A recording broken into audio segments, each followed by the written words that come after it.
गीता जयंती पर माघ मास के शुक्ल पक्ष की एकादशी को मोक्षदा एकादशी भी कहते हैं। इसी दिन गीता जयंती मनाई जाती है।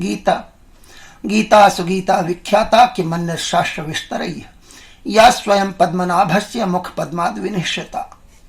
गीता विख्यात सुगीता है, अच्छे से गाने के समझने समझाने की योग्य है। दूसरे शास्त्रों के विस्तार से क्या है।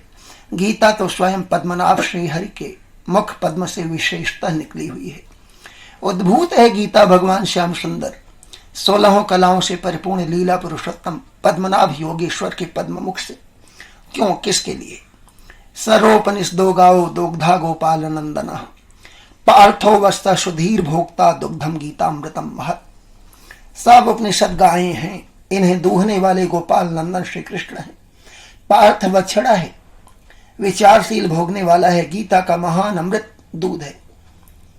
और गोपाल नंदन गोपी रंजक माधव मोहन केशव कृष्ण। भीष्म द्रोण तटा जय द्रजला गांधार नीलोत्पला शल्यग्राहवती कृपेण वहनी कर्णेन वेलाकुला अश्वत्थाम विकर्ण घोर मकरा दुर्योधनावर्तिनी स्वत्तीड़ा पांडवैरण नदी कैवर्त कह केशव। एक महानदी है, भीष्म और द्रोण जैसे महावीर इसके दो किनारे हैं। जयद्रथ महानदी का पानी है, गांधार राज शकुनीश महानदी के पानी में छिपा हुआ हिमशैल है। कृपाचार्य नदी के तेज प्रवाह है, कर्ण इसकी अस्थिरता है, उद्वेलन है। शल्य अश्वत्थामा और विकर्ण जैसे घनघोर मगरमच्छ इसमें है। दुर्योधन हर चीज को इसमें डुबो देने वाला बड़ा भंवर है। पांडवों के द्वारा यह रण नदी फिर भी पार की गई, क्योंकि नाविक केशव कृष्ण थे, क्योंकि प्रभु ने पार कराया। इसलिए तो माता कृष्ण, पिता कृष्ण, बंधु कृष्ण, सखा कृष्ण, अस्माकम देवता कृष्ण, कृष्णस्तु भगवान स्वयं। कृष्ण माता हैं, कृष्ण पिता हैं, कृष्ण ही बंधु हैं, कृष्ण ही सखा हैं, कृष्ण ही हमारे देवता हैं, कृष्ण तो स्वयं भगवान हैं। गीता जी या भगवत गीता के विषय में कोई क्या कहे। अनुपम आनंदमय, अद्वितीय, पूर्व और असाधारण। ऐसी रचनावली, ऐसी वचनावली और कहाँ है? कहीं तो नहीं। ये सबसे बड़ा कमाल गोपाल लाल ही तो कर सकते थे, जो उन्होंने किया समस्त जगत के सब तरह के सदा के हित साधन के लिए। गीता जयंती पर गीता जी का पाठ कीजिए, ऐसे भी कभी पाठ कर लीजिए। वर्ष चलता हो तो दूसरों को भी गीता जी की प्रतियां भेंट में दीजिए। अभी आइए मैं अपनी क्षुद्र बुद्धि से कुछ कह देता हूं, सुनकर सुख पाइए। विदित ही है कि महाभारत का युद्ध होने को था। कौरव पांडव दोनों दल सज्ज थे एक दूसरे के आमने सामने। परम कृपालु श्री भगवान स्वयं वीरवर अर्जुन के सारथी बने थे। अर्जुन ने कहा, मेरा रथ दोनों सेनाओं के बीच ले चलिए, जिससे देख सकूं इस रणांगण में मुझे किनसे युद्ध करना है। श्री भगवान ने यही किया। अपने अनेकानेक छोटे बड़े प्रिय पूज्य सखे संबंधियों को देखकर अर्जुन के मन में मोह उत्पन्न हो गया। उसने कहा, इनसे कैसे लड़ सकता हूं। उसने और बहुत कुछ कहा, कहते कहते यहां तक कहा, यदि माम अप्रतीकारम अशस्त्रम शस्त्र पाणय धात राष्ट्र रणे हन्योस्तन में क्षेमतरम भवे। यदि मुझ प्रतीकार न करने वाले निःशस्त्र को धृतराष्ट्र के सशस्त्र पुत्र मारेंगे भी तो मेरा बहुत बड़ा कल्याण ही होगा। और वह महावीर अर्जुन शस्त्र रखकर विषादवश रोने लगा। फिर श्री भगवान ने जिस तरह उसका मोह भंग किया, जिस तरह उसके हर एक प्रश्न का उत्तर दिया, जो भी परमेश्वर का कथन है, वाक्य वाक्य नहीं, शब्द शब्द नहीं, अक्षर अक्षर और अक्षर अक्षर के बीच बीच जो अक्षर नहीं भी है, वह सब कुछ भी अनुपम असाधारण ही है। मैं काफी कुछ कहकर भी काफी कुछ तो क्या कुछ भी ना कह सकूंगा।